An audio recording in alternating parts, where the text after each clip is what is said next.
स्वागत है आपका एक और वीडियो में। तो हमने अभी अभी फोर्थ सेमेस्टर के एग्ज़ाम दिए हैं और हम रिज़ल्ट का वेट कर रहे हैं। प्रैक्टिकल जो थे वो अभी कंप्लीट हो पाए हैं और रिज़ल्ट आते ही हमें पता लग जाएगा कि रिज़ल्ट अच्छा हुआ है, बुरा आया है या फिर कहीं बैक तो नहीं लग गई है वगैरह। तो रिज़ल्ट को लेकर ना हम सबके मन में एक डर रहता है। ये डर इतना ज़्यादा होता है कि हमें पढ़ने भी नहीं देता। जैसे बैक लग जाने का डर या फिर पूरा सेमेस्टर ही बैक हो जाने का डर रहता है हमारे लिए।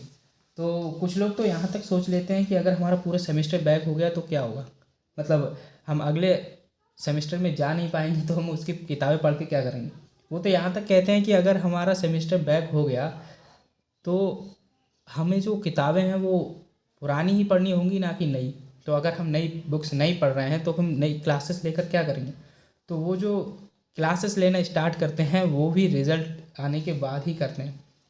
तो वो ऐसे एक्सक्यूज़ेस देते हैं, ऐसे बहाने बनाते हैं कि अगर हमारा जो सेमेस्टर बैक हो गया तो हम क्या करेंगे। तो भैया हम तो रिज़ल्ट आने के बाद ही क्लासेस लेना शुरू करेंगे, क्योंकि अभी हमारा कुछ नहीं हो रहा है। हो सकता है बैक हो गया तो हमें पिछली किताबें पढ़नी पड़ी। यही चीज़ें हैं जो कुछ लोग करते हैं।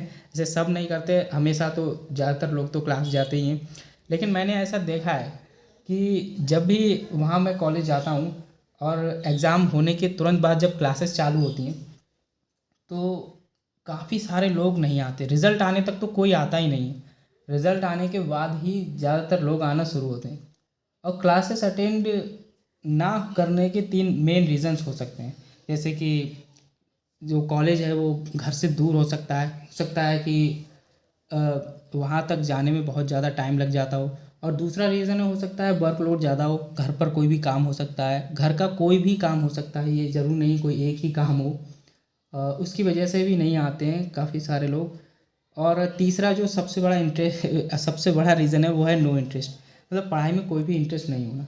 और जो लोग ऐसा बहाना बनाते हैं कि हमें नहीं आ मिलेगा भाई कॉलेज क्योंकि हमारा रिज़ल्ट नहीं आ रहा, वो ये तीसरी वाले जो कैटेगरी है इसी में आते हैं।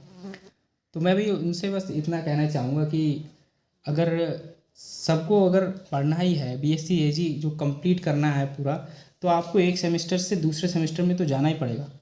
क्योंकि अगर आप एक सेमेस्टर में मान लीजिए फेल हो जाते हैं और वापस से एक पहले सेमेस्टर में आ जाते हैं, अगर दूसरे सेमेस्टर में फेल हुए और पहले में वापस से आ गए, तो भी आपके पास उस सेमेस्टर को पार करने के बाद फिर वापस सेकंड सेमेस्टर में जाना है, तो वहाँ की बुक्स तो आपको पढ़नी ही पड़ेंगी।